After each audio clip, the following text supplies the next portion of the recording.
This is for the research section. Now, I'm going to expand the screen here and I'm going to show you some of the guidelines you have. So this is from the Trauma and Orthopedic Surgery 2018 guidelines.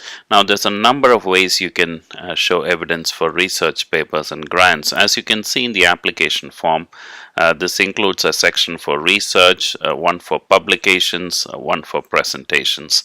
So that's actually quite an exhaustive section. Now, clearly, you have to complete evidence of a good practice, clinical practice course, and it has to be within 3 years.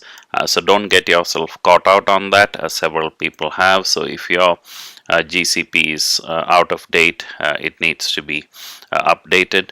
You need to do research methods training or complete a research methodology course.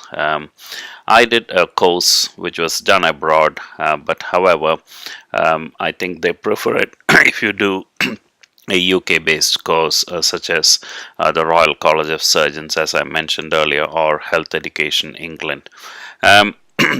You can also show evidence of a journal club activity, evidence by CBD, or a publication of a reflection. So it's probably easiest to do a CBD, or if you have a literature review published, that would be good as well. I think most of us would prefer to do an authorship of 2 papers and the 2 presentations, but you can also recruit 5 patients into an approved study, or more than 10 into a multi-center study. For those of you who have higher degrees, that's another option as well.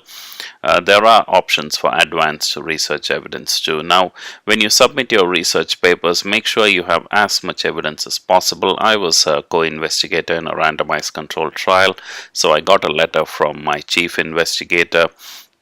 I got a letter showing that was published in a poster as a poster presentation elsewhere.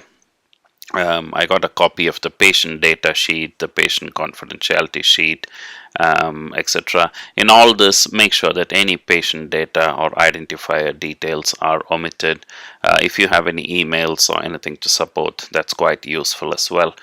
For the publications, so I had 6 publications in the last 6 years, so I included the publications in the entirety. Although they say you don't need to send the whole publication, they just send the first page.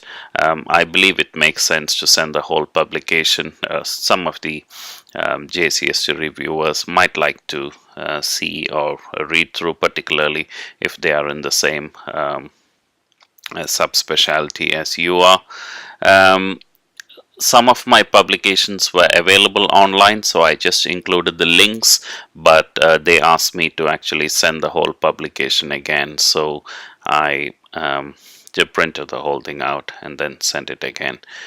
International presentations, I had about 11 in the last 6 years and 28 in total, so I included certificates of those. Even if you have, you don't need to do as many. Even if you have, they just look at the minimum number, as long as they are at reasonably reputed presentations, they should be okay. If you can't do national, do an international presentation, it would be accepted.